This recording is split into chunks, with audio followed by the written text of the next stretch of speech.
was me in college. And so was this.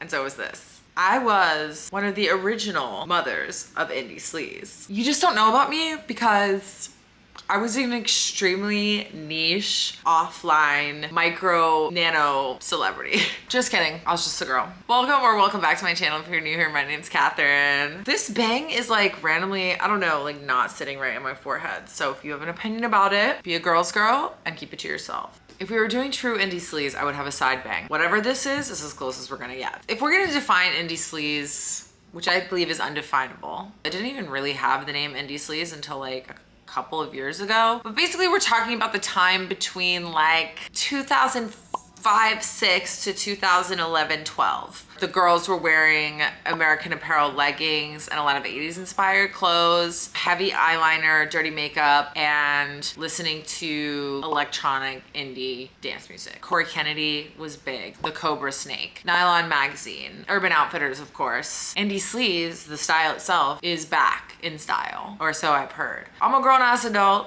millennial, so I kind of am participating in this, but not really. I didn't go out to the store and rebuy a bunch of fishnet tights or anything. But for fun, I want to see if I can recreate some of my favorite indie sleaze outfits from that time period with the clothes that I have in my closet. Let's just get into it.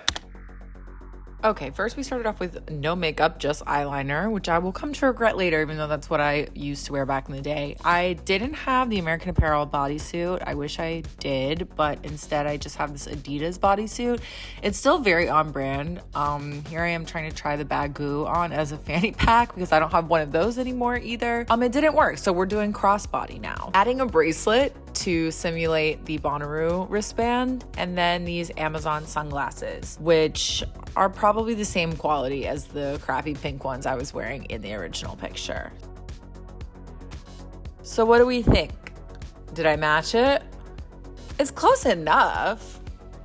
For outfit 2, believe it or not, I don't have any mini skirts like that. So I tried to put on a tube top as my skirt, but I couldn't zip it up all the way. So this is what we're dealing with. I had to change into a larger shirt because you know what? Baggy shirts, I mean, they just don't fit the same as they used to when I had my teenage chest. And then I don't have the hoodie that I used to have, which I wish I did. It was iconic, free people, but that is gone now. So I'm wearing one of my boyfriend's shirts and some cheap fake pearls. What about this?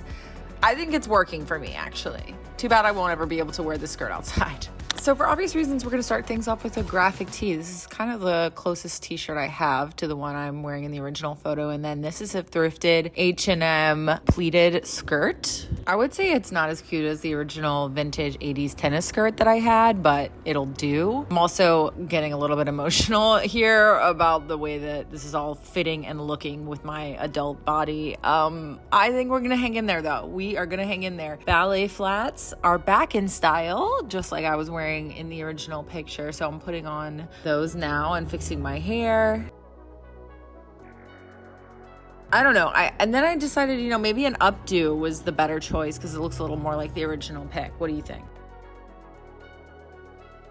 Okay, so in the original photo, I was wearing a little boy's button-down shirt, and I don't have one of those, and even if I did, it wouldn't fit. So I'm wearing a Forever 21 secondhand polo shirt type of thing and a backwards baseball hat. And I feel like we're there, but to really get the essence of the photo, I need a weird kind of like hobo bag and just to be carrying a bunch of stuff. Nylon Magazine, this is the issue that actually just came out. And then, yeah, I think we nailed it. Something I'm realizing is I don't usually wear this many bright colors, so I'm picking out clothes that are just sort of like hanging out in the back of the closet. This is a thrifted Key West t-shirt and some thrifted Free People arm warmers that I happen to have for some reason. And then this is my thrifted Apple Bottoms leather jacket. And then of course we have to put a headband over our bangs like so. I mean, this is the traditional indie sleaze way to wear a headband. And yeah, like with this outfit, I'm getting backstage, honey, okay? All right, guys, I was thinking outside the bun with this one. First, we're gonna have to start with the off-the-shoulder shirt. And I'm looking at my reference photo here and wondering how I'm gonna do that because she's wearing a fedora, but I don't have a fedora.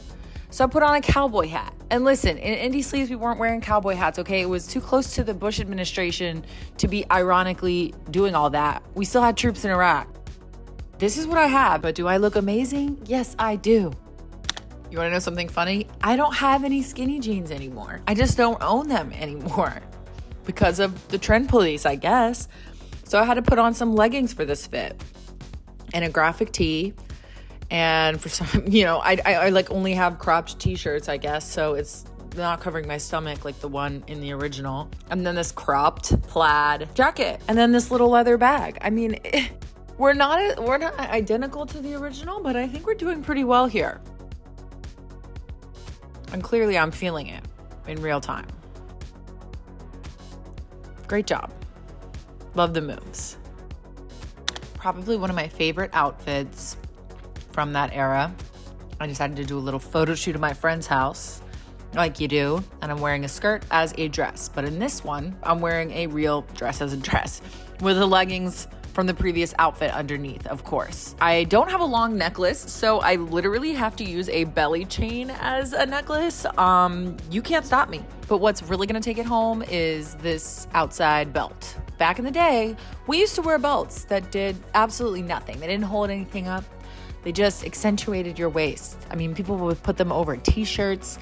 It was a really wild time. That was a big part of Indie Sleaze, was that 80s rock and roll.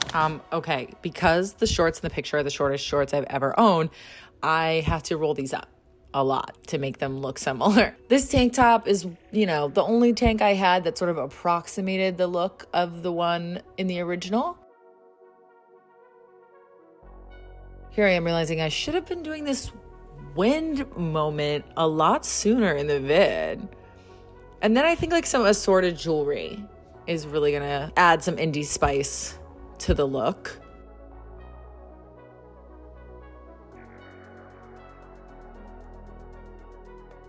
Of course, we got to do some like America's Next Top Model poses because that's, accurate to the time period.